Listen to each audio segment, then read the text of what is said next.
70 سے زیادہ آیات ہیں صبر کے بارے میں، اور ان میں سے 10 آیات تو ہیں جس میں خود براہ راست رسول اللہ صلی اللہ علیہ وآلہ وسلم کو مخاطب کر کے کہا گیا ہے کہ آپ صبر کریں۔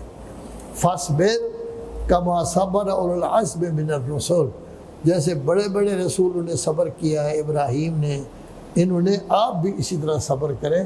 تو صبر بہت اچھی چیز ہے، صبر کی وجہ سے انسان کو حوصلہ ہوتا ہے، انسان کے اندر برداشت کی قوت پیدا ہوتی ہے، وہ غلط چیز بھی اگر ہو تو برداشت کر جاتا ہے۔ تو صبر اور حوصلہ یہ بہت اچھی چیز ہے۔